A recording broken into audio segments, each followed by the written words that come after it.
มันก็บ่บาปเนาะแต่ก็บ่ควรนั่นแหละเจ้าเอ้ยอย่าเฮ็ดได้อย่าเฮ็ดเด้ออย่าเฮ็ด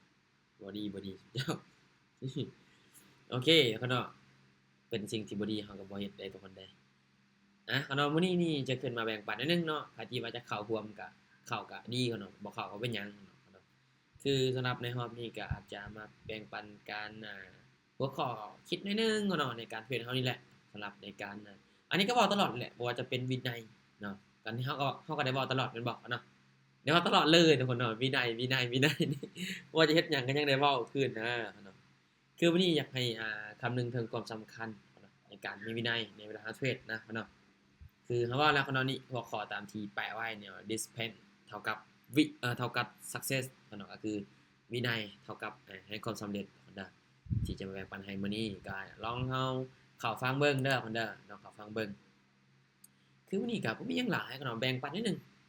คือสำหรับในอันนี้นี่เนาะคือฮู้กันแหละวินัยนี่ไปไสก็ได้ยินแม่นบ่เนาะได้ยินหมดออนไปไสก็ได้ยินเด้ออันนี้ก็จะเข้าหัวข้อที่1เลยเด้อก็คืออยากให้หัวข้อย่อยๆมันละกันอาหัวข้อย่อยๆที่ว่าได้อันนี้เนี่ยที่ได้แชร์ไว้เนาะความสำคัญของการมีระเบียบวินัยนี่เนี่ยมันก็คือในการเฮ็ดของเฮานี่แหละเนาะคืออยากให้ไอ้น้องคำนึงถึงให้หลายๆเนาะ เราเข้าหัวข้อกันเลยเด้อทุกคนเด้อเราเข้าข้อกันเลยเนาะเพื่อบ่เป็นการเสียเวลานี่แหละนี่เนาะคือวินัยเนาะแม่นสิ่งสำคัญหลายในการเทรดเนาะบ่ว่าจะเทรด Forex Crypto หรือว่าหุ้นเนาะสำคัญหมดทุกคนเนาะเทรดหยังก็สำคัญคันเจ้าบ่มีวินัยนี่เจ้าก็ไปบ่รอดคือกันซุมเจ้ามีเงินอย่างเดียวก็บ่รอดไอ้น้องอันนี้การันตีให้เลยพ่นเนาะอันนี้การันตีให้เลยนะเพราะแท้จากใจเลยทุกคนเนาะคันว่ามีเงินนี่คันว่าบ่มีวินัยนี่ก็ไปบ่รอดซุมเจ้ายอมรับเด้อพ่นเนาะยอมรับแต่ตัวนี้ได้มันแม่นความจริงเด้อพ่นเด้อตัวนี้เด้อ คันเจ้าก็มันแยกเนาะมันแยกจากคนประสบความสำเร็จนะมันแยกกับคนที่ว่าเข้ามาคือนักพนันมันจะแยกออกเด้อพุ่นน่ะมันจะแยกออกพุ่นน่ะเราจะเบิ่งได้ออกเลยแต่ละคนก็อาจจะเห็นเนาะบางคนที่เขาเจ้าขึ้นมาแชร์นั้นแนวนี้เนาะแต่ละคนก็อาจจะเห็นกันหลายคนว่าจะเป็นในSocial ต่างๆแต่ละคนไอ้น้องก็น่าจะเห็นอยู่แล้วเนาะน่าจะเห็นอยู่แล้วคือตัวเองก็เป็นคนหนึงคือกันเนาะที่ว่าในปัจจุบันนี้ก็พยายาม เรียนรู้และปรับใช้ในสิ่งที่ว่า กำลังเฮ็ดอยู่ในปัจจุบันนี้เนาะคือวินัยก็มีบางช่วงที่หลุดแหน่เนาะอันนี้ก็ยอมรับคือกันเนาะก็ยังเฮ็ดบ่ทันsuccess เชื่อเนาะถ้าถามว่าบางส่วนเฮ็ดได้บ่มีแต่บางส่วนเฮ็ดบ่ได้ก็มีเนาะคือมื้อนี้เราก็เทรดไปก็พักเนาะก็คือว่าเราก็ลบตามเป้าก็พักมื้อนี้ก็คืออยากให้น้องได้เข้าใจเลยเนาะบ่ว่าจะเฮ็ดหยังก็ตามนะวินัยก็สำคัญเนาะคือเราได้เว้านั่นแหละเนาะ แล้วก็นี่จะเป็นความสำคัญของการมีวินัยมีจะมีข้อเด้อนะที่ว่าอันนี้ได้แบ่งออกไปเด้อจะมี5ข้อแล้วก็เนาะเดี๋ยวอันนี้จะขอเข้าสไลด์ที่2เด้อจะขอเข้าสไลด์ที่2นี่เนาะนี่ทุกคนเนาะความสำคัญของการมีวินัยเดี๋ยวตัวนี้ตัวนี้มี2อันทุกคนเนาะที่อันนี้แต่งไว้2อันเนาะโอเคเนาะมาอันนี้จะเป็นหัวข้อที่1เนาะแต่ละคนเห็นจอค่อยบ่สมเจ้าตอนนี้เห็นจอค่อยติตอนนี้เห็นจอค่อยเนาะเนาะเห็นบ่เห็นอาจารย์โอเคสัญญาณอันเว้าชัดเจนโอเคนะ เห็นชัดเจน ตอนนั้นคือได้ยินเสียงกันตึ๊ดหนูบ่ได้คนใดบ่ได้สมเจ้าบ่ได้จังซั่นได้ทุกคนเนาะตั้งใจเด้อคนเด้อตั้งใจเฮ็ดหยังก็ได้ไผที่ว่าโดเทรยดก็โดยโดยไผที่ว่าเทรดติดลบก็พักก่อนเนาะค่อยๆไปก็เป็นเนาะ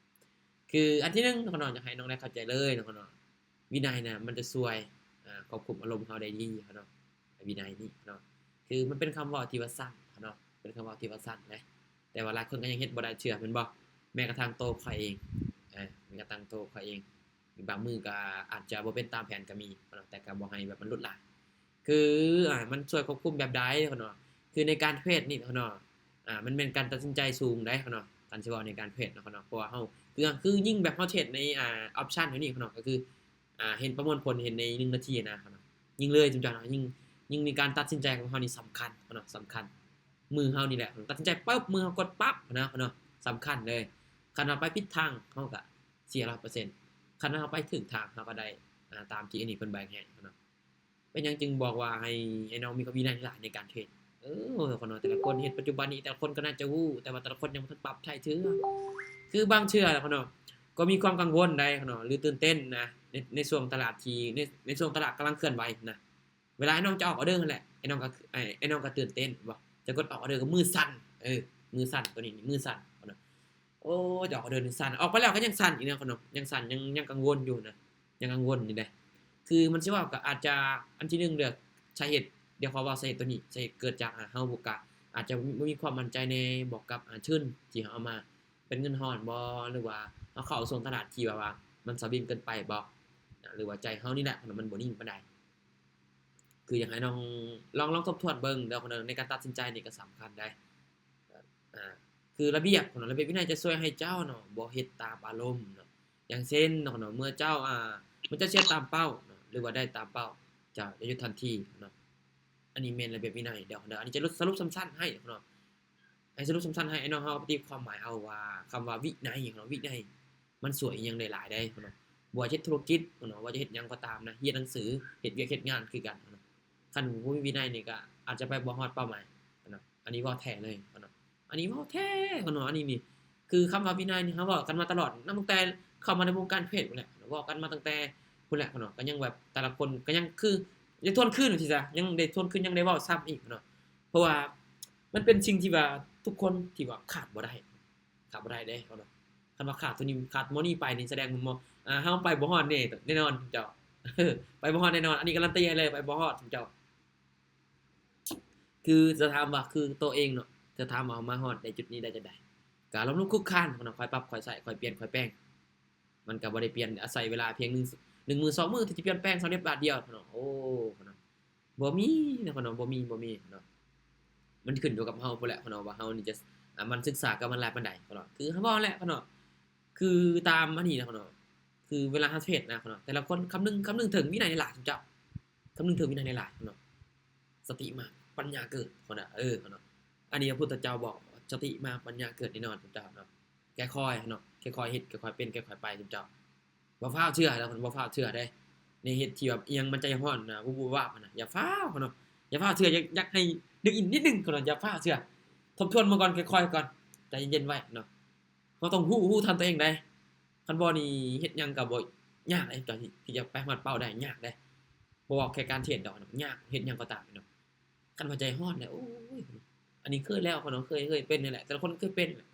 ว่าจะในชีวิตประจำวันก็มีแต่ละคนนี่เชื่อเลยว่ามีทุกคนแน่นอนเนาะก็เลยอยากให้น้องน่ะคำนึงถึงการมีระเบียบวินัยหลายๆเด้อบ่เฮ็ดหยังก็ตามบ่แม่นแค่การเทรดเนาะการใช้ชีวิตก็แม่นเนาะการเฮ็ดเวียกเฮ็ดงานนี่แหละเนาะอย่างต่างๆชีวิตประจำวันเลยนะวินัยเนาะฟังจบมีตติ้งแล้วจดเมียนเนาะวินัยเนาะติดจะหัวเนาะสำคัญหลายแต่ละคนลองทำความเข้าใจกับคำว่าวินัยเบิ่งเด้อแต่ละคนจะฮู้ความหมายมันวินัยนี่มันจะมีหลายส่วนที่แบ่งออกเด้อหลายส่วนที่แบ่งออกเนี่ยเดี๋ยวขอจะบ่เว้าเนาะให้แต่ละคนลองไปทบทวนเองเด้อคืออันนี้จะเป็นหัวข้อที่1เด้อเนาะวินัยนี่มันจะช่วยให้เฮาควบคุมอารมณ์เนาะฮู้อยู่แล้วต่างแต่ว่าเฮาจะเฮ็ดมันได้บ่เนาะเฮ็ดบ่ได้ก็ต้องฝึกเนาะคันบ่ฝึกก็จะเป็นแบบเก่าคนเราออกมาแบบใดก็จะเป็นแบบเก่าปีนี้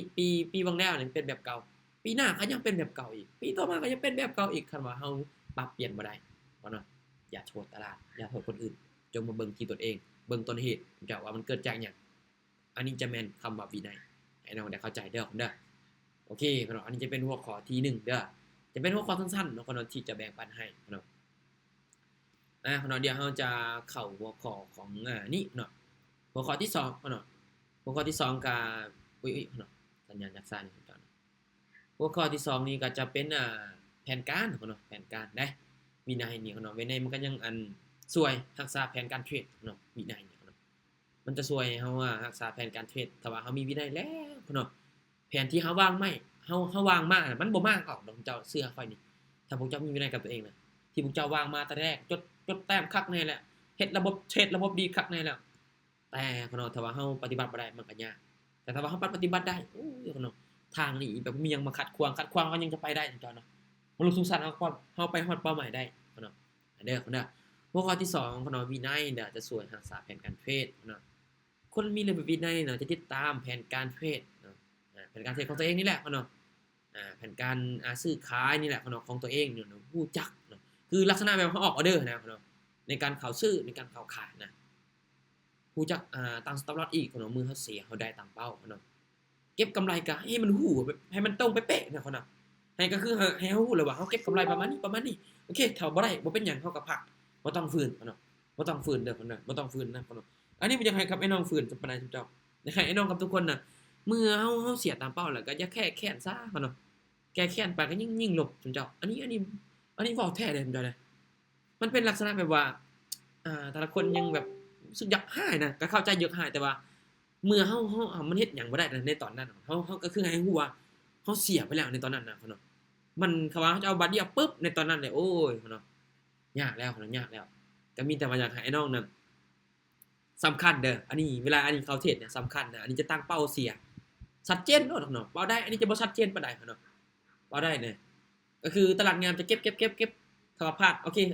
พักตลาดบ่งามก็อาจจะบ่เก็บผลแต่สำคัญเนาะเป้าเสียอันนี้ตั้งสำคัญกับเป้าเสียเลยเนาะเฮาเสียตามเป้าเฮาหยุดบ่เนาะหรือเฮาไปต่อซุมเจ้าแต่ละคนนี่แต่ละคนเจมเว้านี่มันก็จะมีผู้ที่ว่าโอ้ยสะดุ้งแล้วเนาะสะดุ้งนะบางคนเนี่ยมีงบประมาณนี้แล้วก็จะเก็บกำไรนะบางทีคนปั่นได้หลายแต่ก็บ่ก็คือการสิเว้าก็อาจจะเฮาอยากได้หลายนั่นแหละเนาะก็บ่ได้ตั้งเป้าที่เจมเว้าตลอดแหละเนาะในการตั้งเป้าได้เป้าเสียสำคัญแต่อันนี้จะไม่ได้นับในการตั้งเป้าเสียเนาะเสีย5ไม้ติดโอเคพักพลาด5ไม้พักบ่ติดก็อย่าแต่ว่าพลาด5ไม้พักเนาะมันเข้าบ่ได้แล้วเนาะตลาดนะมันสวิงกันไปเปลี่ยนกราฟใหม่บ่มันบ่ได้ก็เปลี่ยนกราฟใหม่บ่ได้โอเคพักก่อนไปเฮ็ดอย่างอื่นก่อนอันนี้จะแม่นการเทรดของข้อยเด้อเวลาเก็บกำไรเนาะเวลาเก็บกำไรนี่สำคัญอันนี้เห็นบ่คันเว้ามันจะคำนึงถึงวินัยอีกคือเก่าจังเจ้ามันจะวนเวียนเกี่ยวกับคำว่าวินัยอีกบ่ไปบ่มาเทื่อยังอยู่กับวินัยอีกนะมันจะเป็นจังซั่นทุกคนเนาะคืออยากให้น้องเข้าใจเลยเด้อคนเด้อเมื่อเฮ็ดหยังก็ตามคนเนาะ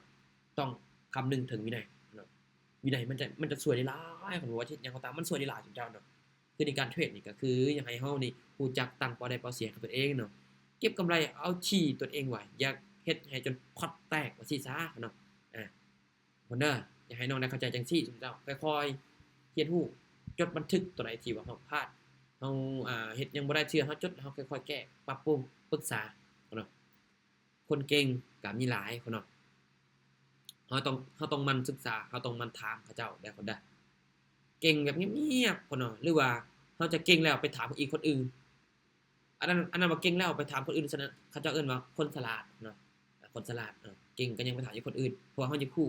เฮาจะเฮียนกับเขาเจ้าอีกถ้าเก่งแล้วน่ะบ่ถามเนาะก็คำว่าเก่งอยู่แต่ว่า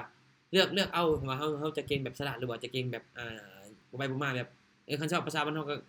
จักเก่งแบบมีผสมความว่าโง่อยู่นั่นก็มีนะทุกคนเนาะแต่ว่าอยากให้น้องแบบนี้เนาะเมื่อไอ้น้องเมื่อเฮาฮู้ว่าเฮาก็เก่งแล้วแต่ว่าโอเคอีกเฮาต้องปรับสักอีกนิดนึงก็คือลองถามคนอื่นเบิ่งเขาเจ้ามีแผนการจั่งใดที่ว่าเก็บกำไรได้ส่ำนี้และเมื่อเฮาเทรดนะเฮาจะใช้กลยุทธ์ใดในการเก็บกำไรตลาดแบบใดเฮาควรเข้าเฮาควรออกออเดอร์เนาะไอ้น้องอยากให้เช่นอยากให้ไอ้น้องถามจังซี่เวลาเฮาจะเฮ็ดหยังก็ตามเนาะเนาะเวลาเทรดคือกันเนาะแต่คนก็ลองปรึกษาคนที่ว่าเขาเจ้ามีประสบการณ์อยู่แล้วอันนี้จะแนะนำข้อที่2เขาเนาะสวยรักษาแผนการเนาะก็คือวินัยนั่นแหละความสำคัญของวินัยคือกันเจ้าตัวนี้มันก็รวมตามหัวข้อเลยเนาะตามหัวข้อเลยอันนี้จะเป็นหัวข้อที่2เด้อเดี๋ยวเราจะถามกันช่องท้ายเนาะบางทีข่อยจะเว้าไว้แหน่เด้อเพื่อบ่ให้กินเวลาแหน่ซุมเจ้าอันนี้เนาะ อันนี้จะแม่นหัวข้อที่3เนาะหัวข้อที่3ตัวนี้วินัยยังช่วยป้องกันการขาดทุนนะตัวนี้ยังช่วยเฮาอีกเจ้าเด้อเนาะอันนี้นี่จะเน้นให้กับวินัยแท้ๆเลยเนาะวินัยอันนี้บ่ทิ่มเลยนะไปใส่ก็บ่ทิ่มนะเนาะไปใส่ก็บ่ทิ่มเนาะข่อยจะอีกปีข้างหน้าก็ยังมีอีกเจ้าเนาะไปใส่ก็ยังได้ยินนะคำว่าวินัยอันนี้จะบ่ทิ่มเลยเนาะก็คือจะมาคันสิเว้าก็มาช่วยเตือนให้กับพี่น้องนี่แหละเนาะคำว่าวินัยเนาะหรือเป็นวินัยเนาะเฮ็ดให้เจ้าเนาะรู้จักจัดการความเสี่ยงหรือว่า management เนาะคือเวลาของแต่ละคนเทรดเนาะเนาะก็คือลงทุนเนาะ 1% 2% ของต้นทุนเนาะตั้ง stop loss เนาะให้มันชัดเจนทุกครั้งเนาะเวลาเข้าเทรดเวลาเฮ็ดเฮาจะเข้าเทรดหรือว่าเฮาเฮ็ดลงทุนนะเนาะบ่ว่าเฮาจะลงทุนอิหยังก็ตามเนาะเฮาต้องคำนึงให้มันแบบชัดเจนเลยเนาะชัดเจนแท้ๆเนาะคันว่ามันอาจจะพลาดก็พลาดซะแต่บ่ให้มันแบบถึงขนาดแบบหนักหน่วงคิดหนักเจ้านอนจนบ่หลับทุกคนเนาะก็บ่ให้ขนาดนั้นเนาะมื้อไอ้น้องเทรดคือกันเนาะเมื่อขาดทุนคือกันก็อย่าให้แบบถึงขนาดโอ้กินข้าวบ่แซ่บนอนบ่หลับเฮ็ดหยังก็บ่ได้เนาะมันก็สิโพดได้ทุกเจ้าไปนั่นเนาะอันนี้ก็บ่อยากให้ไอ้น้องเฮ็ดจังซั่นเนาะเอาที่ยอมรับได้เนาะเอาที่ยอมรับได้ค่อยๆทุกเจ้าเอาที่เฮายอมรับได้ที่ซะสมมุติว่าเ ามี10เหรียญจังเนาะ10เหรียญโอเคขาดทุนจาก5เหรียญอีก5เหรียญก็ปะไว้เนาะโอเคเฮาก็ปะไว้หรือว่าขาดทุนจาก3เหรียญที่เหลือเฮาก็ปะไว้เนาะเฮาก็บ่ต้องไปจนพอตแตกดอกเนาะนี่อันนี้ยกตัวอย่างให้ไอ้น้องเบิ่งเนาะเมื่อเฮาเข้าเทรดเนาะแต่ละคนนี่โอ้ยังคิดหนักอยู่เด้คิดหนักมันเสียแล้วก็ยังก็แม่นอยู่เฮาก็เสียดายอยู่เนาะอยากนำคืนอยู่แต่ว่าในเมื่อที่เฮาเสียแล้วพวกเจ้าต้องรู้ตัวไว้โลดว่าตลาดในตอนนั้นน่ะมันจะลิ้นแบบคันสิว่าเนาะคนจะเข้ามาเทรดมันมีแค่เฮาอะนะเนาะมันจะผันผวนทุกๆนาทีเลยนะ1วิก็ดีดบางทีขึ้นบักยาวพวกเจ้าซื้อที่ดีขึ้นบักยาวดีลงมา1วิแต๊บคนโอ้all in เลยบางคนน่ะแล้วเนาะอันนั้นแหละอารมณ์มันฮ้อนเนาะและเฮ็ดให้เฮาน่ะก็คือขาดเบิดเนาะที่ได้เว้ามากันเนาะวางแผนกันมาก็ขาดเบิดเนาะบ่มีหยังที่ว่าเฮาจะเฮ็ดได้เทื่อๆเนาะมีแต่เว้าๆแล้วเฮาเฮ็ดบ่ได้มันก็ค่อนข้างว่ายากได้เนาะที่ฝ่ายจะอยู่รอดกับมันได้เนาะเฮ็ดหยังก็อันนี้คือกันแหละเนาะบางเทื่อน่ะเจมส์อยากให้น้องน่ะลองศึกษาให้มันเข้าใจคำเกี่ยวกับตนเองก่อนซะเนาะส่วนในการเทรดนี่เฮาก็ค่อยเรียนรู้เอาเนาะเฮ็ดในมีตติงก็ได้เนาะ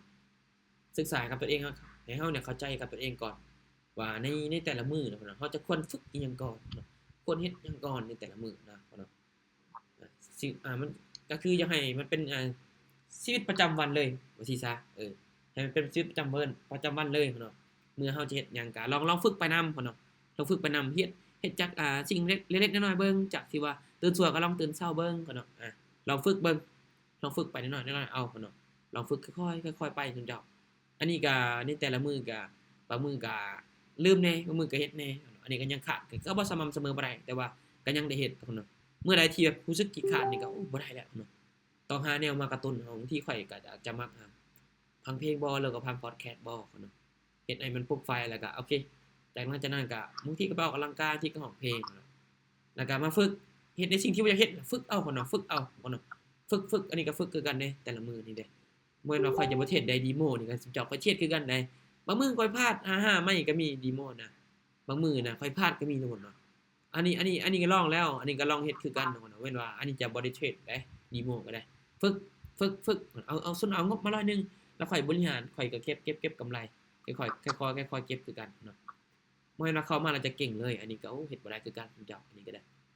จัด อืม อันตลาดหุ้น BXTrade นี่แม่นไผสร้างตั้งขึ้นมา อันว่าตลาดหุ้นฮะตลาดหุ้นว่ะ แม่น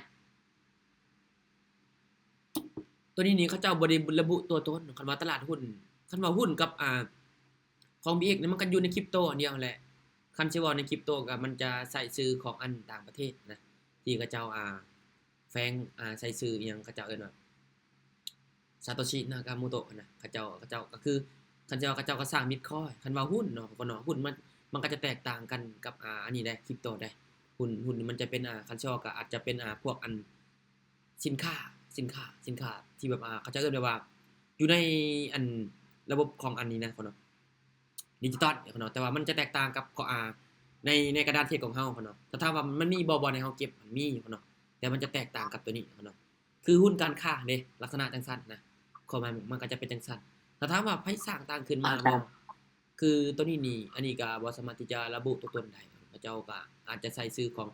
ต่างประเทศนะคือในปัจจุบันนี่ก็ยังบ่ทันฮู้ตัวตนเทื่อเนาะว่าไผสร้างขึ้นมาแต่อาจจะเป็นชื่อของต่างประเทศแต่เขาเจ้าบ่ได้ระบุว่าผู้นี้ซะนะมันจะเป็นจังซั่นเนาะคือในกระดานเทรดของเฮานี่ก็คือกันเนาะเขาเจ้าก็บ่ระบุแบบตัวตนแบบที่ชัดเจนเขาเจ้าก็เฮ็ดแบบเขาเจ้าก็ยังเขาเจ้าเด้อมันก็ยังบ่ทันถึกยังบ่ทันได้ผิดเทื่อนะแล้วเขาเจ้าก็เลี่ยงจากการเก็บภาษีแน่เขาเจ้าจึงบ่เฮ็ดให้มันแบบมันถึกแบบ 100% นะมันจะเป็นจังซั่นเด้อก็คือก็ลองศึกษาเบิ่งเนาะอันนี้ก็ฮู้คร่าวๆคือกันอันนี้ก็บ่รู้แบบหลายปานใดดอก โดย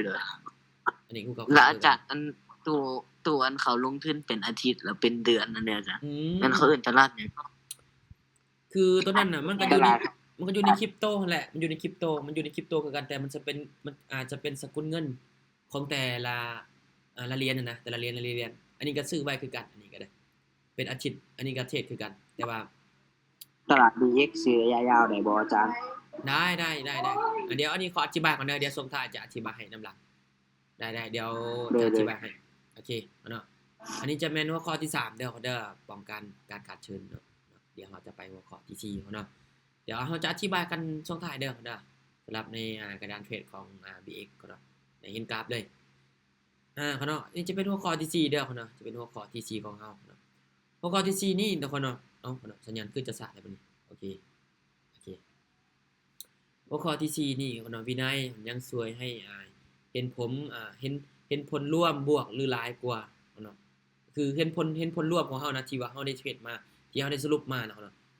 คำว่าเฮามาคำนึงถึงแล้วเฮาก็คอยจัดเก็บนะแล้วเฮาจะเห็นที่ไปที่มาของมันเนาะส่วนให้เห็นผลรวมบวกหลายกว่าลบเนาะอันนี้เขียนผิดจุ๊บเจ้าเนาะฟ้าวแห้งจุ๊บเจ้าอันนี้ฟ้าวแห้งเนาะคือเวลาเฮาเฮ็ดนะเนาะเฮาจะฮู้เลยว่าในสิ่งที่เฮาเฉลี่ยกันออกมาเฮาจะฮู้ที่ไปที่มาแล้วเฮาจะเห็นหลายๆด้านเนาะในสิ่งที่เฮาเฮ็ดอยู่ในปัจจุบันนี้คือแผนการเนาะบางคนก็เอาอิหยังเขาจะเอิ้นน่ะจดเจี้ยๆนะบางคนก็จดอยู่แต่ว่าส่วนน้อยเนาะที่จะเฮ็ดแต่ว่าคืออันนี้นี่ในแต่ละเดือนนี่อันนี้ก็สรุปคือกันเนาะสรุปในการเฮ็ดของเฮาอันนี้ก็อาจจะบ่ได้เฮ็ดลงโซเชียลเนาะอาจจะบ่ได้เฮ็ดลงโซเชียลเด้อตัวนี้เฮ็ดแบบแต่ตัวเองซื่อๆตัวนี้เพราะว่าอันนี้อยากฮู้ว่าในสิ่งที่ว่าตัวเองเฮ็ดไปนะเนาะมันจะตอบโจทย์บ่ถ้าว่าเฮาเฮ็ดไปยาวๆเลยนะเนาะแต่อันนี้มาสรุปเบิ่งก็ถือว่าโอเคก็เห็นหลายด้านอยู่เนาะว่าจะเป็นทางผลลบหรือผลบวกแต่ก็เห็นเนาะคือในการเทรดมีตารางบ่โอเคอันในการเทรดนี่เนาะมันบ่ได้แม่นแค่การเอาชนะทุกครั้งเนาะในการเทรดนี่อยากให้น้องคำนึงเลยเด้อในการเทรดเนี่ยบ่ได้แม่นเอาชนะทุกครั้งได้เนาะเทรดแต่เทรดเป็นเนาะแต่ว่าให้เห็นผลบวกได้เนาะผลบวกมันต้องให้เห็นเนาะต้องเห็นคันว่าคนที่เขาเจ้าฮู้นะเขาเจ้าจะฮู้เลยว่าผลลบก็อย่าแต่ว่าคันว่าเฮามาสรุปแหละผลบวกมันหลายกว่าเฮาก็ยังบวกกว่าเฮายังได้หลายกว่าแม่นบ่เนาะเฮายังเห็นว่าในสิ่งที่ว่าอันนี้เฮ็ดอยู่นะมันก็ยังตอบโจทย์อยู่นะคันว่ามันยังเป็นลบอยู่ก็โอเคแสดงว่าเฮายังเฮ็ดบ่ได้ตามแผนเชื่อหรือว่าวินัยเฮาได้วางเชื่อเนาะคือแน่นอนเนาะเฮาจะเข้ามาในการเทรดนี่ในการเก็งกำไรนี่ก็คือแน่นอนเฮาต้องอยากได้กำไรอยู่แล้วแต่ว่าเฮาก็เนาะต้องให้มันชัดเจนก็คืออันที่1เนาะอยากให้ทุกคนลองจดบันทึกไว้เบิ่งเด้อเนาะรายรับรายจ่ายของตัวเองนะแล้วก็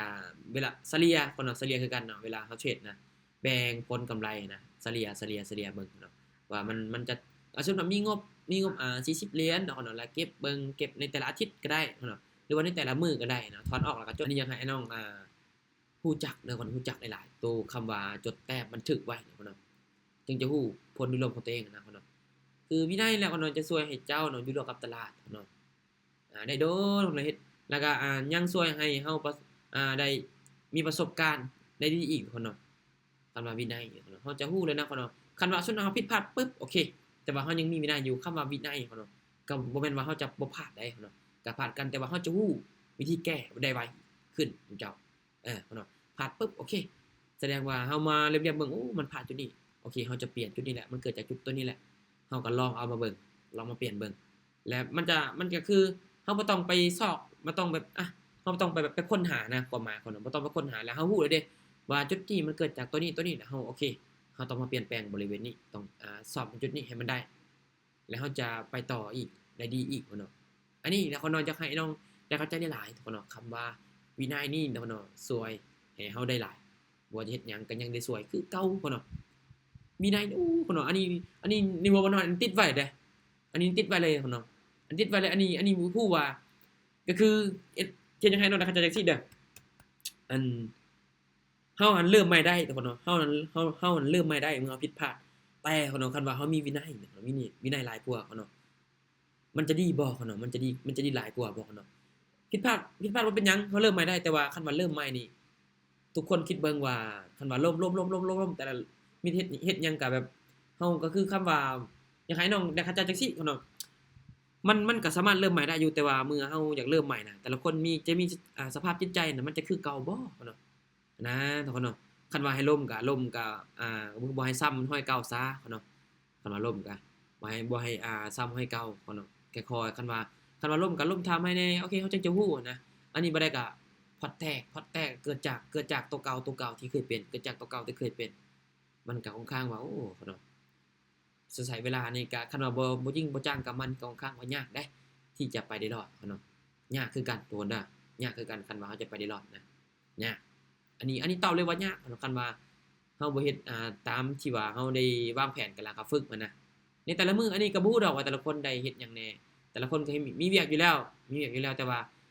อันนี้ก็บ่เชื่ออยู่ดอกว่าแต่ละคนน่ะบ่มีเวลาให้นะบางคนมักเจียมถามบางคนมักบอกว่าบ่มีเวลาโอเคบ่มีเวลาก็บ่เป็นหยังอันนี้ก็บ่ได้ปรึกษาก็บ่ได้ให้คำแนะนำปานใดดอกเนาะคันว่าบ่มีเวลาแล้วเจียมบ่อยากเว้านำเลยนะคันว่าบ่มีเวลาแล้วโอ้ไผคือกันอันนี้คือกันเนาะคันได้เว้ากับผู้นั้นผู้นี้แล้วเขาจะว่าบ่มีเวลาที่ว่าจะแบ่งปันให้กับผู้นี้อันนี้บ่เว้านำคนบ่เว้านำเลยคันมีเวลาก็มีแต่ไปซื้อโมงเอาแหละทุกคนเนาะมีน้อยหนึงก็ยันนะคนเนาะขอให้แบ่งปันเฮ็ดฮู้มื้อละน้อยก็ยังดีทุกคนเนาะมื้อละ 1% ละ1%ละ1%ไอ้น้องคิดเบิ่งน่ะมันถ้ามาทบกันมันจะได้หลายเด้มันจะได้หลายคนเนาะคันว่าเฮาค่อยๆฝึกไปนะลองเบิ่งเนาะลองเบิ่งเนาะค่อยๆเฮ็ดฮู้ก็ได้เนาะวินัยอยากให้สำคัญก็อยากให้ฝึกวินัยนั่นแหละเนาะอยากให้ฝึกเอาเด้อคนใดอยากให้ฝึกเอาเวลาเฮ็ดก็บ่ต้องให้มันชนะทุกครั้งก็ได้เนาะคือสำหรับข่อยไปไม่ที่1โอเคพลาดไม่ที่2พลาดโอเคไม่ที่3โอเคคันวินเนาะคันว่าเฮาคันว่าก็ยังมีกำไรเนาะคันว่าขึ้นนะก็ยังมีกำไรคือเก่าคือบ่ต้องแบบให้มันก็คือบ่ต้องเข้าทุกออเดอร์ก็ได้ซะคันว่าในการเทรดก็บ่ต้องเทรดจนโอ้ไม่ได้ก็บ่ให้ข้ามเลยอันนี้ก็ตายแล้วแหละเจ้าบัดนี้ก็มีแต่ว่าให้น้องน่ะลองทบทวนเบิ่งเด้อลองทบทวนเบิ่งเนาะลองจดลองแต้มเบิ่งเนาะลองค่อยๆบันทึกของตัวเองเบิ่งเด้อผลการเทรดของตัวเองลองเฮ็ดเป็นอาทิตย์ก็ได้นะเป็นอาทิตย์เป็นรอบเป็นมื้อก็ได้ลองเฮ็ดเบิ่งแม่ลองเฮ็ดเบิ่งเด้อบ่แม่นว่ามีเงินแล้วเติมเข้ามาเทรดอย่างเดียวมันก็บ่ผิดดอกเนาะมันก็บ่ผิดดอกแต่ว่าที่สำคัญก็อยากให้ฮู้นั่นแหละเนาะอยากให้ฮู้ว่ามันจะดีกว่าคันมีตัวสิ่งที่ข่อยเว้าเดี๋ยวเราจะมาเข้าหัวข้อที่5เลยเนาะหัวข้อที่5ก็จะเป็นการนี่เนาะวินัยนี่ก็ยังช่วยให้เจ้าเรียนรู้จากความผิดพลาดอีกเนาะวินัยนี่เนาะโอ้คันไปใส่ก็คำว่าเดี๋ยวเนาะวินัยก็ยังมีผิดพลาดเนาะคันว่าจะมีวินัยมาช่วยอีกปึ๊บเนาะแล้วเจ้าจะคือข่อยได้เว้าเบื้องต้นเนาะเนาะคันจะผิดพลาดก็ตามแต่เจ้ารู้วิธีแก้แป๊บเดียวเองเนาะจะรู้วิธีแก้แล้วจะมาปรับใส่มันก็จะดีกว่าเนาะคนที่มีวินัยเนาะจะคนมีวินัยนี่จะจดบันทึกเนาะการเทรดและวิเคราะห์ว่าเป็นไปตามแผนหรือบ่เราเฮ็ดตามแผนนี้แล้วบ่เนาะระบบการเทรดเจ้าจะดีขึ้นและจะพัฒนาแบบก้าวกระโดดเลยเนาะถ้าว่าเจ้ารู้จักวางแผนของให้กับตัวเองแล้วคือเฮาต้องรู้เลยว่าคันว่าเฮาจดนี่มันจะดีกว่าที่เฮาจะจื้อเห็นบ่เนาะคันว่าเฮาจดเฮาจะรู้อาจจะดีกว่าจื้อเนาะฉันว่าลืมเด้อเนาะลืมเด้อมื้อนี้โอ้ไปค้นหาบ่เห็นคันว่าจดปึ๊บโอเคมีปึ้นเปิดก็มาก็ยังไม่เห็นคืออันนี้ก็แล้วรหัสอันนี้ก็จดกันบางทีก็ลืมนะรหัสอันนี้นะรหัสบอกรหัสเมลรหัสFacebook อีหยังรหัสหยังที่ว่าได้ตั้งไว้นะหรือว่าข้อบทเรียนดีๆสำคัญที่เขาเจ้ามอบหมายให้ก็จดไว้ได้บางทีบ่จื้อบางทีก็อัดเสียงไว้พุ่นน่ะข่อยน่ะบางทีข่อยก็อัดเสียงไว้เมื่อเวลาข่อยไปเจอคนที่มันได้หลายแล้วเฮาบ่สามารถที่ว่าจะจดทันนะเนาะบ่สามารถที่จะจดทันแหละอันนี้ก็บันทึกไว้ได้อันนี้บันทึกในจอในหน้าจอเลยเนาะอัดเสียงไว้เนาะเพื่อให้เฮามาฟังนำหลังนะมาฟังนำหลังแล้วเฮาจะฮู้ว่าเพิ่นเว้าอีหยังแหน่นะเมื่อเฮาประชุมจังซี่เนาะเมื่อค่อยไปประชุมนะค่อยจดบ่ทันบางทีเขาจดบ่ทันคนมันหลายเด้ค่อยจะกดโทรศัพท์โอเคค่อยจะบันทึกเสียงไว้บันทึกแหละพอเทื่อนปึ๊บแล้วค่อยมาเรียบๆข้อมูลที่เพิ่นได้เว้าอีหยังแหน่ในมื้อนี้สำคัญได้คนนั้นสำคัญเด้อคนเด้อถ้าจะเก่งทุกคนก็ต้องมั่นนี่เด้อคนต้องมั่นอดทนนี่แหละคนเนาะบ่มีไผที่ว่าจะยืนมือเฮาแบบมาช่วยเฮาแบบแบบเต็มที่นะคนเนาะนอกจากตัวเองคนเนาะคือเวลาคือเจมส์ได้ว่าแหละเวลาอันนี้ออกไปใส่คือกันอันนี้จะถือปึ้มไปตลอดเนาะจดบ่จดก็อย่าแต่ว่าจะถือไปเลยเนาะจะถือไปโทรศัพท์ก็ถือไปอีกเนาะมี2หน่วยก็ถือไปเบิด2เนาะเพราะว่ามันสำคัญมันสำคัญปึ้มบางทีส่วนมากข่อยจะเฮ็ดส่วนมากข่อยเฮ็ดข่อยเฮ็ดเกี่ยวกับอันนี้นะแต่ว่ามื้อนั้นทีมงานเว้าหยังน้อยข่อยลืมแหละโอเคข่อยจดไว้อยู่นะมื้อนั้นโอเคข่อยเปิดปึ้มเบิ่งข่อยก็มาเฮ็ดให้เขาเจ้าบางทีน่ะทีมงานบอกอาจารย์เขาบอกจะบอกว่าอันเฮ็ดแผนการเทรดให้ในเด้อในงบ100นึงเก็บ30มื้อ30วันเฮาควรเก็บแบบใดในแต่ละมื้อบางทีอันนี้ก็ลืมเด้บางทีเฮ็ดเวียกมันหลายเด้อันนี้ลืมเด้อันนี้มาฟังโทรศัพท์เบิ่งโอ้ เราได้บอกข่อยเด้อต้องเฮ็ดได้บัดนี้ต้องเฮ็ดเขาเจ้าขอมาอันนี้ก็ต้องเฮ็ดให้เขาเจ้าอันนี้ก็เฮ็ดชื่อว่าสำคัญพุ่นนี่แหละพุ่นเนาะเฮาต้องเอาใจใส่เด้อเอาใจใส่เด้อพุ่นน่ะเอาใจใส่เด้ซุมเจ้าคันบ่เอาใจใส่นี่ก็ยากพุ่นน่ะยากที่ว่าเฮาจะอ่าคือหยังยากคันว่าเฮาบ่เอาใจใส่เฮาเฮ็ดหยังมันก็ยากนั่นพุ่นเนาะสำคัญพุ่นเนาะอันนี้เวลาแห่งซุมเจ้าเด้ออันนี้ข้อยจะบอกให้เมื่อเวลาพวกเจ้าไปเจอกับคนที่ว่าเขาเจ้าเก่งๆเนาะเขาเจ้าที่ว่ามีประสบการณ์นะคันว่าพอจดก็จดพุ่นเนาะคันว่าพออัดก็อัดเลยอันนี้อัดได้จะได้อันนี้ก็บ่คือกันว่าแต่ละคนเฮ็ดคือกันกับข่อยบ่แต่ว่ามื้อนี้อันนี้เนี่ยเมื่อไปเจอคนที่ว่าเขาเจ้าตึงหั้นนะที่ว่าเกี่ยวกับว่าจะเป็นบ่ว่าจะเป็น mindset ของเขาเจ้าหรือว่าจะเป็นบุคลิกท่าทางก็เนาะอันนี้เบิ่งก็จื้ออยู่บุคลิกท่าทางของเขาเจ้าแต่ความคิดของเขาเจ้านี่อาจจะเฮาก็อาจจะบ่จื้อแน่เด้ก็ต้องได้ฟังเอาพุ่นเนาะข้อยก็ไปฟังคือกันฟังแล้วข้อยก็โอเคปรับใช้เนาะก็เลยเฮ็ดให้ตัวเองพอปัจจุบันนี่แหละเนาะก็ค่อยๆไปก็เป็นคือกันเจ้าเนาะในคนที่ประสบผลสำเร็จเนาะพวกเขาเหล่านั้นเนาะก็เคยผิดพลาดมาก่อนอยู่แล้วเนาะคือฮู้กันแหละเจ้าเฮาฮู้กันเนาะเฮาฮู้กันอยู่แล้วอาจารย์ถามแน่นงบ50นี่เป็นไปบ่ได้บ่เฮาเก็บกำไรน้อยเดี๋ยวส่งท้ายเดี๋ยวจะอธิบายให้ส่งท้ายเด้อผมจะอธิบายให้โอเคเดี๋ยวค่อยจะขออธิบายนี่ก่อนส่งท้ายอธิบายให้ก็ได้ส่งท้ายอธิบายให้อันนี้จะเป็นอีหยังเขาจะเอิ้นหัวข้อที่5เด้อหัวข้อที่5เด้อคนเด้อโอ้ยสัญญาณนี่อยากซ่านี่เนาะอันนี้จะเป็นหัวข้อที่5เด้อวินัยเนาะจะช่วยให้เฮารู้จักความเป็นของตัวเองเนาะทุกคนก็ลองเบิ่งเนาะลองเบิ่งเด้อเฮาผิดพลาดจุดใดแล้วเฮาลองปรับใช้เบิ่งเด้อนะลองปรับเปลี่ยนเบิ่งนะปรับเปลี่ยนเบิ่งลองปรับเปลี่ยนเบิ่งเฮาลองไปทบทวนตัวเองเบิ่งว่าเฮาขาดจุดใดแน่แล้วเฮามาเสริมจุดใดแน่เนาะ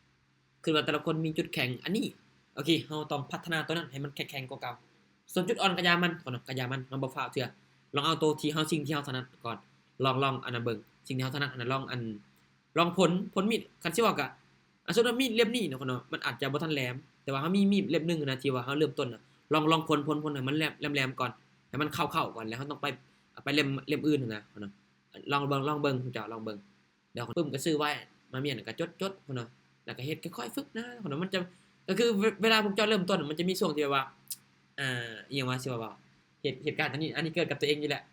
มันเกิดช่วงนึงแวบๆนะข่อยก็บ่สิว่าบ่ตีความหมายเป็นลาวกันเจ้า มันเป็นลักษณะแบบว่าช่วงที่เฮาเริ่มต้นเฮ็ดนะเฮ็ดมันเป็นลักษณะแบบขี้คร้านนะคนน่ะมันเป็นจังได๋บ่เว้ยมันเป็นแบบเฮ็ดแล้วมันบ่เห็นผลน่ะมันอยาก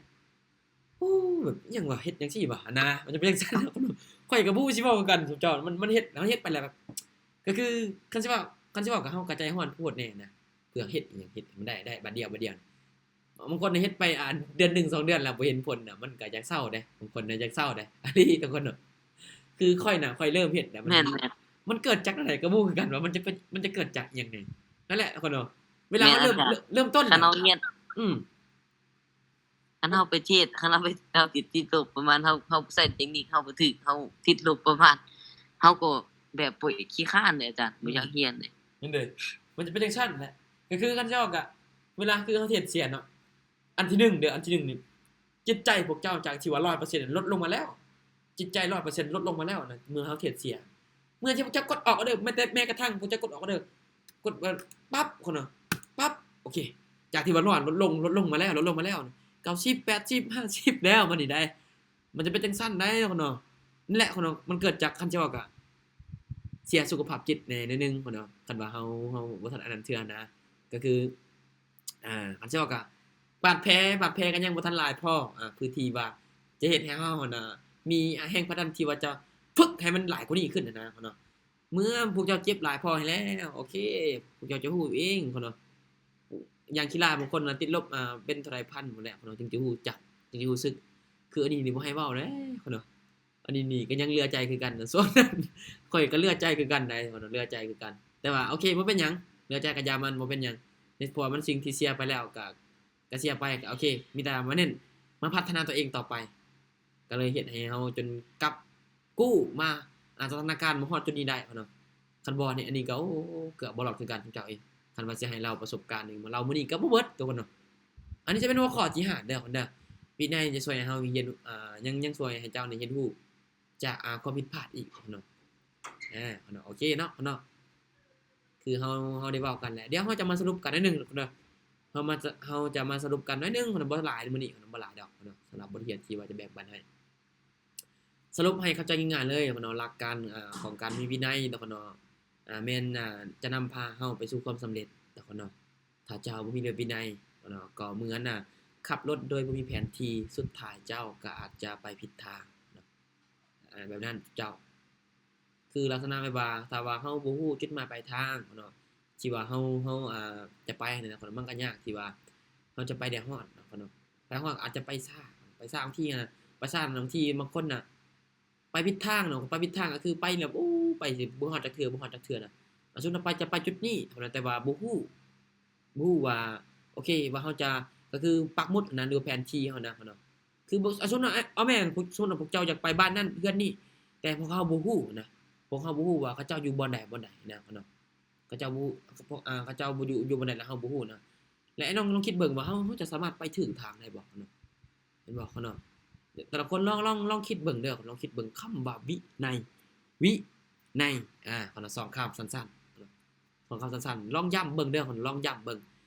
อันสิเว้ากับมันเป็นคำที่สั้นแต่ว่าคนเฮ็ดยากสุดเนาะเป็นคำที่สั้นแต่ว่าคนเฮ็ดยากสุดเนาะอันนี้เว้าแท้เลยซุมเจ้าเด้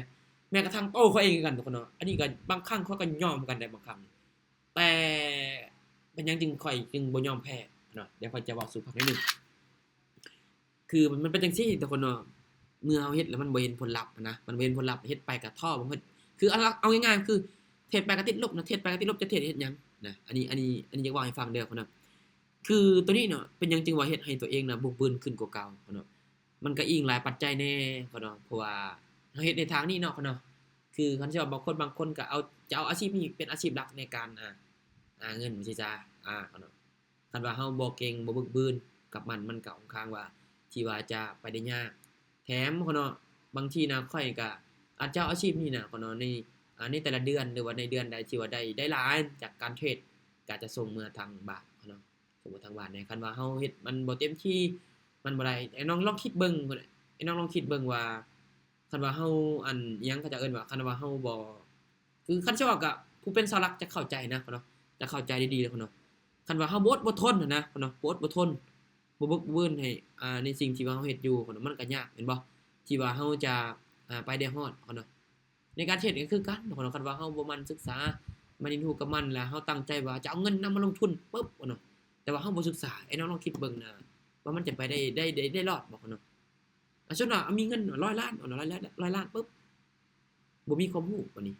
เห็นเขาเจ้าว่าซื้อก็ซื้อเห็นเขาเจ้าว่าขายก็ขาย100ล้านเท่านั้นนี่แป๊บเดียวก็หมดเนาะ100ล้านก็มันจักพันเนาะ 4-5,000 เหรียญบ่4-5-6,000นี่แหละประมาณนั้นเนาะไอ้น้องลองคิดเบิ่งน่ะมันจะหมดแป๊บเดียวน่ะหมดผมจะอันนี้เลยแบบนี้แหละเราจึงอยากให้ไอ้น้องลองคำนึงหลายๆเด้อคันชอบก็ค่อยก็อาจจะเซนซิทิฟกับอันคำว่าอันนี้เนี่ยนะเนาะก็บ่อยากเว้าหลายเนาะเพราะว่าคันสิเว้าก็มันคันบางคนก็คือค่อยเนาะค่อยก็เอาอาชีพตัวนี้เป็นอาชีพหลักในการส่วนอาชีพเสริมก็จะเฮ็ดแหน่หน่อยนึงในการขายออนไลน์บ่ก็ขายกันเนาะแต่ว่าแท้ๆก็เฮาก็นี่แหละเนาะในทางนี้แหละคือในปัจจุบันนี่ก็ full time กับตัวนี้เนาะในแต่ละเดือนในแต่ละบางทีเดือนใดก็บ่ทันก็บอกเพิ่นว่าเดือนนี้บ่ทันเด้อก็บอกเพิ่นจังซี่แบบนี้แหละค่อยจึงเฮ็ดให้ตัวเองนี่น่ะบุกบืนขึ้นหลายกว่าเก่าเพราะว่าอันนี้น่ะคันสิเว้าก็อันนี้ก็เป็นไอ้กบทางอันนี้นะทางครอบครัวเนาะเราก็ต้องได้บุกบืนกว่าคนอื่นเฮาบ่เฮ็ดก็บางทีเขาเจ้าก็บ่มีกินแน่พวกเขาเจ้าก็อาจจะพ่อแม่เฮาก็เฒ่าแก่แน่นะคันสิเว้าก็ได้คือคันว่าเฮาเฮ็ดหยังคันว่าเฮาบ่มีวินัยเนาะเฮาบ่มีแบบแผนการที่ว่าเฮาได้ฝึกนะเนาะมันจังก็ยากได้ที่ว่าจะไปได้ฮอดเนาะเฮ็ดธุรกิจคือกันเนาะไปเปิดร้านหยังก็ตามเนาะคันว่ามีแต่เงินบ่มีความรู้เนาะบ่มีวินัยที่ว่าจะฝึกที่จะเริ่มต้นเนาะอยากเฮ็ดอยู่แต่ว่าเป็นหยังเขาบ่เริ่มจะเฮ็ดแต่บ่เริ่มจะเฮ็ดตัวนี้แต่ว่าบ่เริ่มลงมือเฮ็ดมีแต่จะเฮ็ดบัดเดียวเลยโอ้แบบนั้นนี่ผมข้างว่าตายแล้วเนาะอันนี้นี่แหละเนาะจึงบอกว่าวินัยเนาะสำคัญหลายที่สุดเนาะในการใช้ชีวิตคือกันอันนี้เนี่ยอันนี้นี่ไปใส่อันนี้คำนึงถึงวินัยตลอดเด้อันนี้ไปใส่ก็คันสิว่าเนาะวินัยมันก็เว้าหลายเว้าหลายภาคส่วนนี่นะเนาะบ่ว่าจะเป็นวินัยต่อตนเองวินัยต่อ สังคมวินัยต่อหน้าที่เวียกงานแล้วก็วินัยต่อตนเองก็คือการควบคุมอารมณ์นี่แหละควบคุมการอารมณ์ตนเองเนาะว่าเฮาจะเฮ็ดหยังตอนเฮาบางคนน่ะเวลาจะซื้อเครื่องเนาะมักตัดสินใจได้ตัดสินใจด้วยอารมณ์เนาะบางทีเนาะตัวใดบ่จำเป็นก็ซื้อมาบางทีตัวนี้มีแล้วก็ยังซื้ออีกนะเนาะในการก็คือคันในการเฮ็ดก็คือเดียวกันเลยเนาะคือเดียวกันเลยส่วนวินัยทางสังคมก็อาจจะเป็นวินัยเฮ็ดตามกฎระเบียบระบายบ้านเมืองเนาะที่ว่าเพิ่นได้วางไว้นะส่วนวินัยในทางหน้าที่เวียกงานก็เฮ็ดหน้าที่ที่เพิ่นมอบหมายให้เฮาให้มันสำเร็จเสร็จสมบูรณ์เนาะก็คือเฮ็ดรับผิดชอบรับผิดชอบเนาะคำว่าวินัยต่อเวียกงานก็รับผิดชอบวินัยต่อบ้านเมืองก็รับผิดชอบทางระเบียบกฎหมายบ้านเมืองที่เพิ่นได้วางไว้แล้วก็บ่เฮ็ดผิดกฎหมายเนาะบ่เฮ็ดให้บ้านเมืองเดือดร้อนบ่เฮ็ดให้ประชาชนเดือดร้อนเนาะวินัยต่อบ้านเมืองก็เป็นจังซั่นเนาะส่วนวินัยต่อตนเองก็มีแต่ควบคุมตัวเองนั่นแหละเนาะคนอื่นก็บ่สามารถที่ว่าจะควบคุมเขาได้เด้คือสมมุติว่าคือเขาบอกกับผมเขาบอกว่าไสพักเด้ออย่าเทศเด้อตลาดโซนี้เข้าบ่ได้ทุกคนโอ้ลองก่อนนะมันจะเป็นจังซั่นอันนี้ยกตัวอย่างให้เด้อยกตัวอย่างให้อันนี้ยกตัวอย่างให้มันจะเป็นจังซั่นทุกคนเนาะนี่แหละทุกคนเจมส์จึงบอกว่าไอ้น้องลองทบทวนเบิ่งเกี่ยวกับคำก็คือวินัยให้กับตัวเองทบทวนแล้วฝึกนะคนเนาะแต่ละมื้อพวกเจ้าลองฝึกเบิ่งเด้ออยากให้บ่ว่าจะเป็นฝึกเกี่ยวกับคันสิว่ากับฝึกเนาะบางคนอาจจะฝึกแตกต่างกันไปแต่อันนี้นี่จะฝึกเกี่ยวกับฟังพอดแคสต์บ่ยามเช้าฟังพอดแคสต์ยามเช้าอันนี้เปิดไว้แล้วนะเปิดไว้จะฟังก็อย่าเปิดไว้ก่อนนอนก็เปิดไว้เนาะบางทีข้อยก็อ่านปึ๊บแน่เนาะคือในยุคปัจจุบันนี้เนาะสิ่งแรกที่เฮาตื่นนอนมาน่ะเฮาเฮ็ดหยังก่อนเนาะแล้วมันจะบอกเลยเนาะมันจะบอกเลยว่าในแต่ละมื้อน่ะชีวิตในแต่ละมื้อน่ะเฮาจะเติบโตไปไกลหรือว่าไปไกลบ่นะหรือว่าจะอยู่จุดเก่ามันจะบอกให้เฮาเลยเด้อจุมเจ้าเด้ถ้าว่าเฮาตื่นมาเสพข่าวที่มันลบๆเนาะคนแต่ละคนก็น่าจะรู้แล้วเนาะว่ามันจะไปทางใดแต่ว่าในแต่ละมื้อเฮาเสพข่าวที่มันมีแนวบวกๆในเฮาน่ะโอเคเนาะมันก็ดีเนาะนี่ไอ้น้องลองสังเกตเบิ่งในมื้อนั้นมันจะแปลกที่สุดเนาะมื้อนั้นจะแปลกที่สุดเฮ็ดหยังก็ดีไปหมดเนาะเว้าแท้เนาะเว้าแท้ได้เนาะอันนี้เว้าแท้เนาะไผบ่เชื่อก็อย่าแต่ว่าอันนี้ลองเฮ็ดแล้วเนาะแล้วเฮาจะรู้แล้วนะวิธีอันเจ้าเนาะสมมุติว่าในมื้อนั้นที่ว่าเฮาตื่นมาแล้วเฮ็ดในสิ่งที่มันดีๆเนาะในมื้อนั้นเนี่ยก็จะดีหมดไปทุกอย่างเลยซุมเจ้าเนาะจะดีไปหมดทุกอย่างเลยซุมเจ้าอันนี้ทุกคนเนาะอันนี้คันเจ้าว่ามันเกิดจากคันเจ้าว่าจะเกิดจากความเชื่อตัวเองบ่หรือว่าอันนี้ก็พูดกันแต่ว่าอันนี้ลองเฮ็ดแล้วเนาะมันก็ดีมันก็ดีได้เนาะอันบางทีมันจะมีเรื่องดีๆเข้ามานะข้อยก็บ่รู้สิเว้ากันดอกเนาะแต่คันเฮ็ดลงไปแล้วมันรู้สึกดีก็โอเคเด้สภาพจิตใจก็โอเคเองคนเนาะก็เลยแบบลองฝึกไปหน่อยเบิ่งไปเบิ่งก็ได้นะไปเบิ่งคนที่เขาเจ้าพวกที่เขาเจ้าขายเครื่องที่เขาเจ้าประสบผลสำเร็จก็มีพวกที่เขาเจ้าอันเจ้ากับพวกที่ประสบผลสำเร็จเขาเจ้าได้เฮ็ดอีหยังแน่และความบากคั่งของเขาเจ้าเนาะเขาเจ้าเฮ็ดมีหยังแน่เราไปฟังเบิ่งก็ได้ซุมเจ้าไปฟังเบิ่งแล้วนะแล้วเฮาจะรู้เลยเนาะว่าเขาเจ้าได้เฮ็ดอีหยังมานี่บางคนแต่ว่าบางคนน่ะส่วนว่าบ่ทันมีในสิ่งที่อยากได้น่ะบ่ทันมีในสิ่งที่อยากได้แล้วเขาเจ้าจินตนาการก่อนแล้วโอเคมันเขาสิเว้ากับผู้สิเว้าเป็นภาษาลาวเว้ยตอนนี้เว้ยเขาเจ้าจินตนาการก่อนปึ๊บแล้วเขาเนาะจนว่าปัจจุบันนี้แล้วเขาเนาะเขาเจ้าก็จนมีจนได้แต่ก็ต้องได้ลงมือเฮ็ดเขาเนาะมันจะมีความสุขว่าดีเด้ซุมเจ้ามีความสุขนะในแต่ละมื้อนี่นะที่ได้เฮ็ดลงไปนะมีความสุขแล้วมันจะดีขึ้นเองเขาเนาะมันจะดีขึ้นเองซุมเจ้าอันนี้เว้าแท้เลยเขาเนาะแต่ละคนบ่เชื่อก็บ่เป็นหยังแต่ก็ขอให้ลองว่าซี่ซะก็ให้ลองเขาเนาะเขาเนาะสำหรับในมื้อนี้ก็อาจจะเป็นหัวข้อย่อยๆหลักๆเกี่ยวกับวินัยนี่แหละเนาะที่อยากจะมาแบ่งปันให้เนาะวินัยนี่ก็สำคัญสุดๆเนาะเจมให้ยกอันดับ1เลยเนาะอันดับ2ก็อาจจะเป็นความกล้าเนาะอันดับ2อาจจะเป็นความกล้าวินัยนี่คือฮู้กันแหละเนาะไผบ่มีวินัยเนี่ยค่อนข้างมันยากเนาะที่จะไปฮอดเป้าหมายที่ตัวเองตั้งไว้สำหรับพวกเจ้าอยากได้รถอยากเก็บเงินโอเคสมมุติว่าเฮามีแต่คือยกตัวอย่างคือว่าคือข้อยเป็นกรรมกรสมมุติว่าข้อยเฮ็ดเวียกก่อสร้างอยากได้รถโอเคเนาะอยากได้รถก็โอเคเงินเดือนที่ยังต่ำก็ประมาณ4-5ประมาณ5-6 ล้านสิจ้ะ5-6 ล้านที่ว่า7 ล้านประมาณนี้โอเคก็แบ่งออกก็ลองตั้งใจสมมุติว่าเฮาจะตั้งใจเก็บเงินยอดเงินเบิ่งมื้อละเนาะเงินเดือนที่เฮาได้มาโอเคเฮาก็แบ่งจ่ายตัวนี้แบ่งลิ้นต่างหากแบ่งเก็บต่างหากแบ่งลงทุนต่างหากค่อยๆเก็บ คือในแต่ละเดือนละเดือนละเดือนละเดือนนะแต่ถ้าเราเฮ็ดเบิ่งแล้วมันอาจจะช้าแต่ว่ามันจะแสดงถึงความคำว่าวินัยนะมันจะแสดงถึงคำว่าวินัยเฮานะเอาเฮ็ดในแต่ละมื้อในแต่ละเดือนนะเงินที่ได้มาปุ๊บหรือว่ารายรับที่ว่าในช่วงที่ว่าเงินเดือนบ่ทันออกเนาะเฮาก็อาจจะแบ่งใส่ส่วนหนึงจากที่ว่าเฮาคันว่าคือในยุคปัจจุบันนี้เจมส์อยากให้น้องนะครับจังซี่ไผที่ว่ารู้จักจัดการระบบการเงินของตัวเองอยู่ได้รอดเจ้าไผที่ว่าบ่ฮู้นี่ก็ยากที่ว่าจะอ่ไปรอดนะคือในยุคปัจจุบันนี้เจ้าอันนี้เว้าแท้เลยเนาะคันว่าเล่นกินก็บ่ว่ากันดอกเนาะเล่นกินก็บ่ว่ากันแต่ว่าคืออันเก็บก่อนใช้จ่ายเด้อเนาะเก็บก่อนใช้จ่ายเพราะว่าค่อยได้จากครอบครัวจากปึ้มของสรุปมันนี่อันนี้ของพี่อันพี่อันจักรพงษ์พี่จักรพงษ์เนาะพี่จักรพงษ์อันนี้ได้ขอคิดจากปึ้มนี้เลยอันนี้ได้ขอคิดจากปึ้มนี้แล้วก็สำเร็จนอกกรอบอันนี้ก็ได้ขอคิดนี่แล้วก็ปึ้ม mindset เอาใส่ mindset เอาก็คือใส่ความคิดเอาชนะโชคชะตาโอเคเนาะแล้วก็ปึ้มพอรวยเนี่ยก็อ่านรายหัวเติบก่อนเนาะอ่านรายหัวคือกันได้เพราะว่าปึ้มอันนี้ฮู้ตัวเองได้อันนี้ฮู้ตัวเองว่าอันนี้ขาดเกี่ยวกับระบบการเงินอันนี้ยังวางแผนยังแบบพิถึกๆเถื่อนะตอนที่ว่าเริ่มเฮ็ดนะแต่ปัจจุบันนี้ก็ยังมีพลาดแน่ก็ยังแบบค่อยๆเป็นค่อยๆไปคือกันอันนี้ก็ได้ค่อยๆฝึกตัวเองคือกันได้อันนี้ก็ได้แต่ละมื้อโอ้คนเราคันว่าเฮามีเงินน่ะคันว่าเฮาแบ่งบ่เป็นนี่อันนี้ตายเด้เจ้าอันนี้คิดหนักอยู่บ่ม่วนเลยเจ้าเนี่ยอยู่บ่ม่วนเลยอาจารย์ว่าอาจารย์มีรายรับอาจารย์พวกเจ้ามีรายรับในแต่ละเดือนน่ะแต่ละคนก็ลองวางเบิ่งแม่เนาะลองวางเบิ่งแม่เนาะคือในยุคปัจจุบันนี้เนาะถ้าว่าเฮาบ่ฮู้จักวางแผนกับตัวเองโอ้ยคนเราตายแท้ๆเฮามีแต่หามีแต่ใช้จ่ายปึ๊ดเนาะบัดบ่มีเก็บเจ้าเก็บในส่วนหนึงของเงินเก็บกับเฮ็ดให้เฮารวยดอกเนาะบ่เฮ็ดให้เฮารวยเจ้าแต่ว่ามันก็จะเป็นเงินที่ว่าช่วยสามารถช่วยเฮาได้ในมื้อที่เฮาเดือดร้อนมันสามารถช่วยเฮาได้เนาะแม้กระทั่งในการเทรดคือกันเนาะมันช่วยเฮาได้เฮาปรับใช้ในการเทรดมันก็ช่วยเฮาได้เจ้าอันนี้อยากฝากให้กับทุกคนคิดเบิ่งเด้อถ้าทุกคนคิดเบิ่งเนาะบางทีมันอาจจะกระตุ้นความคิดหรือว่าของพวกเจ้านะกระตุ้นความคิดของพวกเจ้านะมันบางทีมันอาจจะเกิดแบบแป๊บแรกวิบมันมาโอเคมันจะแม่นคือเพิ่นว่าบ่นะลองเบิ่งก่อนนะบ่เสียหายนะลองเบิ่งบ่เสียหายเจ้าสำคัญก็คันจะว่าในการเทรดก็สำคัญก็อยากให้ฝึกหลายๆเด้อก็คือคันว่าฝึกในวินัยในการเทรดก็แม่นว่าเฮาจะเข้ามาเทรดเพียงแต่อย่างเดียวเนาะมันก็สิเว้าในการใช้ชีวิตประจำวันของเฮานะเฮาเฮ็ดหยังในแต่ละมื้อก็ลองฝึกไปเบิ่งนะเนาะข้อยก็บ่ฮู้ว่าแต่ละคนได้เฮ็ดหยังในแต่ละมื้อก็ลองฝึกเบิ่งจากที่ว่า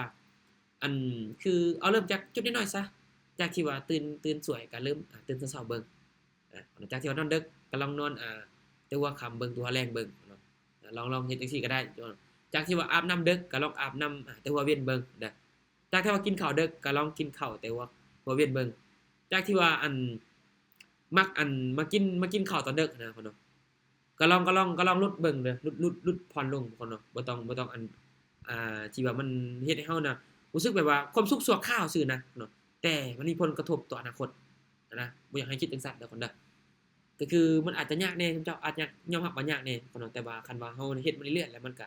บ่มีหยังที่ว่าเฮาเฮ็ดบ่ได้มนุษย์ของเฮาน่ะคนที่เขาเจ้าบ่ครบ32เขาเจ้ายังเฮ็ดยังสู้ชีวิตในปัจจุบันนี้เฮายังครบ32โอเคลงมือเฮ็ดเลยเนาะค่อยๆไต่ทีละขั้นไปชีวิตเฮานี่จิ้มค่อยการันตีเลยถ้าพวกเจ้าเฮ็ดได้นี่อันนี้โอ้ยเนาะชีวิตพวกเจ้าดีขึ้น 1,000% แน่นอนเนาะบ่หลายก็น้อยไปเนาะอันนี้บ่แท้บ่หลายก็น้อยอันนี้บ่จากใจเลยเนาะบ่หลายก็น้อยเนาะอันนี้แหละเนาะก็ลองเนาะลองบ่เสียหายเนาะลองเบิ่งเด้อเนาะลองเบิ่งเจ้าก็บ่มีหยังก็มื้อนี้ก็จะเป็นคันที่ว่าก็อาจจะวินัยของการเทรดบ่หรือว่าการใช้ชีวิตของเฮานำเนี่ยเนาะก็จะมีส่วนเกี่ยวข้องนิดนึงแต่ละคนก็ลองเบิ่งเด้อให้น้องลองเบิ่งเด้อเนาะสำหรับข้อยก็ประมาณนี้ได้ที่ว่าจะแบ่งปันให้แต่ละคนอยากถามหยังบ่น้องสามารถถามได้เด้อเนาะสามารถถามได้หรือว่าข้อยเว้าไว้โพดบ่เนาะแต่คนลองเว้าก็ได้อาจารย์หึพอดีไอ้เจมส์สอนเดินเงินงบน้อย10เหรียญได้อาจารย์ว่าจังได๋ก็ สอนเดินเงิน10เหรียญได้อาจารย์อ๋อสอนเงิน10เหรียญสิวะ ได้เงิน10เหรียญคันว่าสิเดินนี่เดินคันเดินเนี่ยบ่ยากดอกคันเดินน่ะแต่เมื่ออันนี้นะคนเนาะคันงบ10เหรียญมันเป็นงบที่ว่าก็ประมาณ200,000เนาะคนเนาะประมาณ200,000ปานเนาะ10เหรียญเนาะคือคันสิว่าเฮาเดินเงินแบบใดก็อาจจะไม่แรกก็อาจจะไป1:1ก็ได้คนไม่แรกก็จะไป1:1ก็ได้ก็คืองบ10เหรียญน่ะมันเฮาสามารถยอมรับความเสี่ยงได้หมดบ่คันว่างบ10เหรียญน่ะเราสามารถยอมรับความเสี่ยงได้หมดบ่เมื่อเฮาเทรดอะนะ 50% 50%เลย 10% ฮะ 50%เลย โดย 50% ว้า แม่น 50%ก็อีกแสดงว่าอีก50ก็ยังอีกเนาะคือตัวนี้ก็แบ่งก็คันว่าเฮายอมรับได้ก็ลองแบ่งเบิ่งก็เอา5เหรียญน่ะก็เทรดเอา5เหรียญมาเทรดเบิ่งส่วนอีก5เหรียญก็ปะไว้ในกระเป๋าคันว่าพลาดแล้วหยุดได้คันว่าพลาดแล้วเด้คันว่าพลาดแล้วหยุดได้บ่ต้องเอาจนหมดได้คันว่าพลาดแล้วเด้คันว่าเดินเงินก็อาจจะเดินจังได๋ก็ได้นะคือสำหรับอันนี้จะบ่แบบอันนั้นก็ได้บางทีค่อยไปไม่แรกสมมุติมีงบ10เหรียญก็ไป1.2บ่ที่ค่อยไปที่ไม่ที่2ก็อาจจะไป2.4นะมันจะเป็นจังซั่นอันนี้1.2พุ่นเนาะอันนี้ก็ไป1.2แล้วก็ไป2.4พุ่นเนาะบวกกันก็เป็น3.6พุ่นเนาะเป็น3.6เห็นบ่พุ่นเนาะบวกกันถ้าเราพลาดก็โอเคมาสุดท้ายก็เราก็ไปพุ่นเนาะไปตามงบที่ยังเหลือแล้วพุ่นเนาะก็คือต้องยกก็คือคันว่างบประมาณนั้นอันนี้จะระวังที่สุดพุ่นเนาะ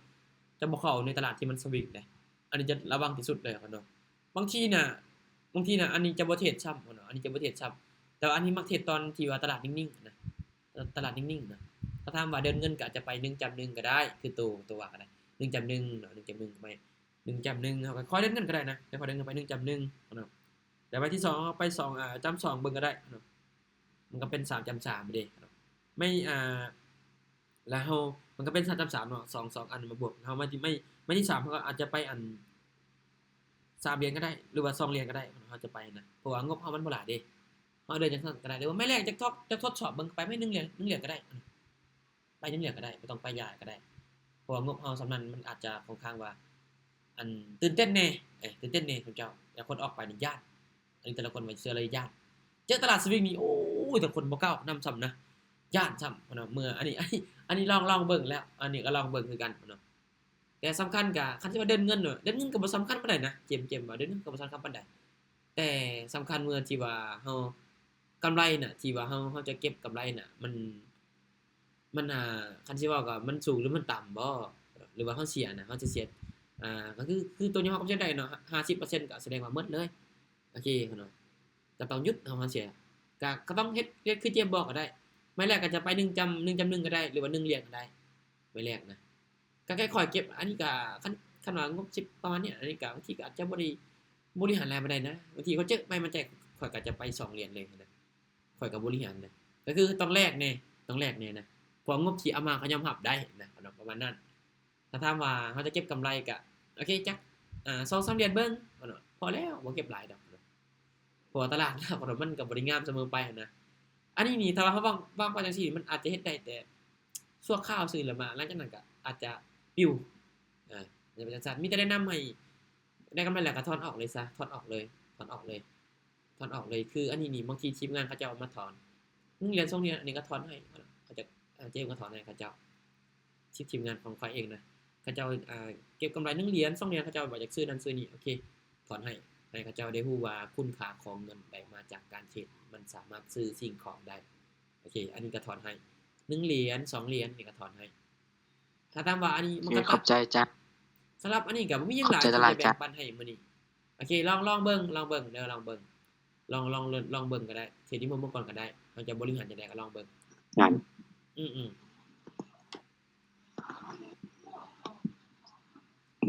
งบ50นี่คุณเห็นอะไร งบ50ว่ะงบ50เฮาก็ แม่ แบ่ น งออก เขาเสียด แบ่งออกก็ได้แบ่งออกบ่ต้องเทรดหมดแบ่งออกก็ได้25ปะ25เทรดแล้วเก็บอันจัก3เหรียญเบิ่งเก็บจัก3ส่วนวิธีการเดินเงินก็อาจจะแล้วแต่เฮาเลยแล้วแต่ตลาดเลยคันว่างบ25นะเก็บ3เหรียญของต้นทุนเฮานะเก็บ3เหรียญบ่เก็บหลายเด้อบ่เก็บหลายกันงบอีก25ก็ปะอีก25ก็เทรดเอามาเทรดนะหรือว่าอีก25ก็ปะอีก35ก็ปะอีก5เหรียญมาเทรดก็ได้ คันว่าเฮาบ่สามารถที่ญาติควบคุมญาติไอ้น้องควบคุมตัวเองบ่ได้นะมันจะเป็นจังซั่นนะก็เลยแบบบ่อยากให้เอาพล็อตมาจนเบิดมาปะในกับบัญชีจริงเวลาจะเทศเนาะมันจะมีบัญชีจริงอยู่นี่เฮาก็บ่ต้องเอามาหมดก็มีแต่ว่าลองแบ่งออกเบิ่ง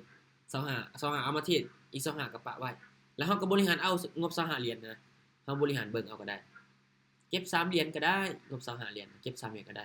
บ่เก็บหลายแล้วก็ถอนออกเลยคันว่ามันมันเฮายัดควบคุมตัวเองบ่ได้นะสำหรับการเดินเงินเนาะอาจจะ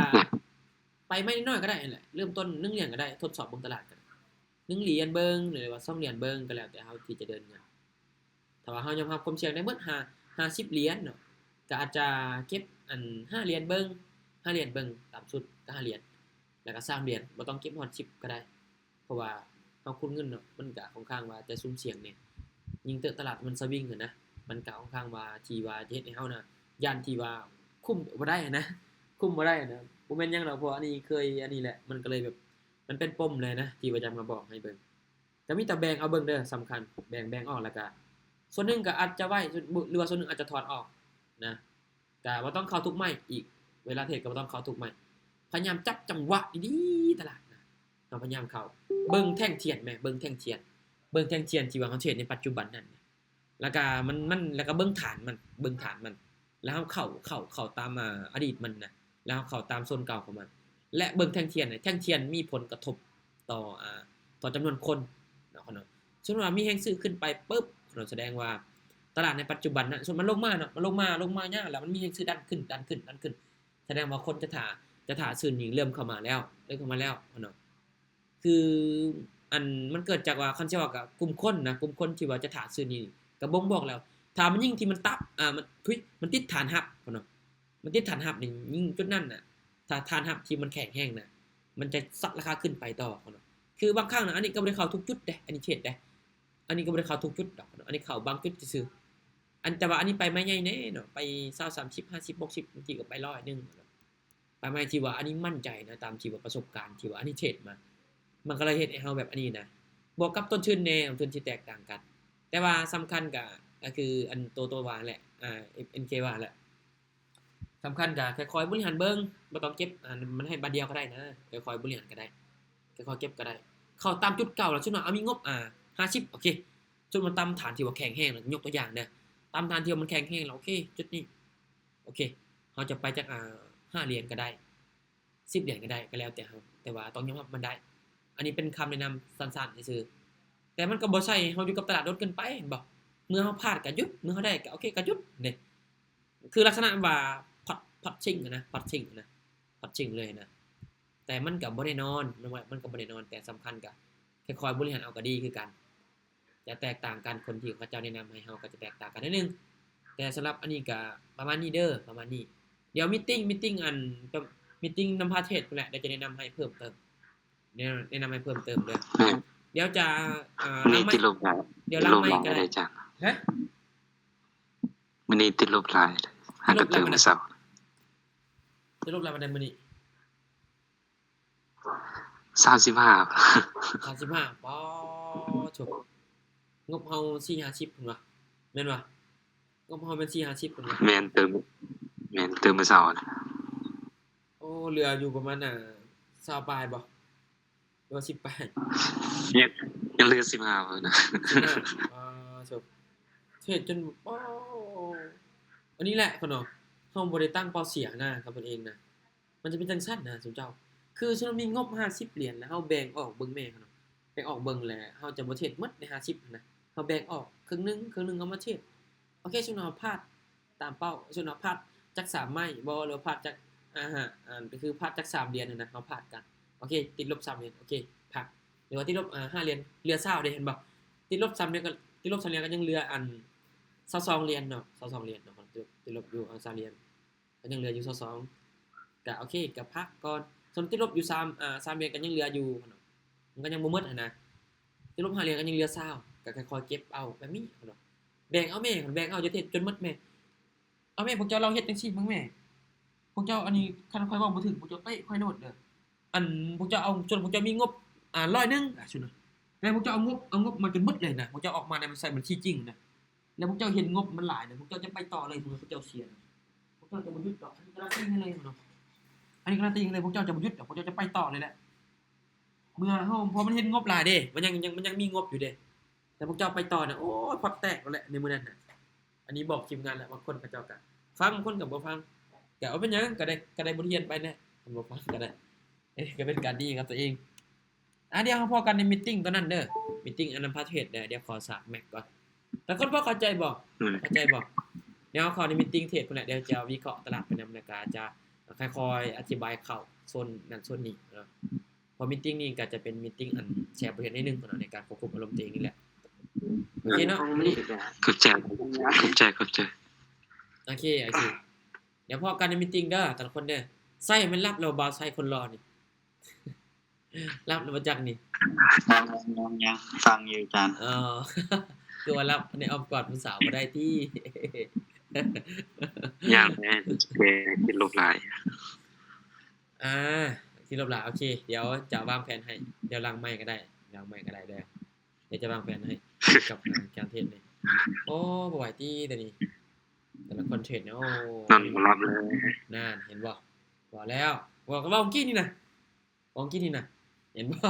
น้องบ่รับอันนี้ว่าองกี้นี่นะองกี้น้องบ่รับแล้วบัดนี้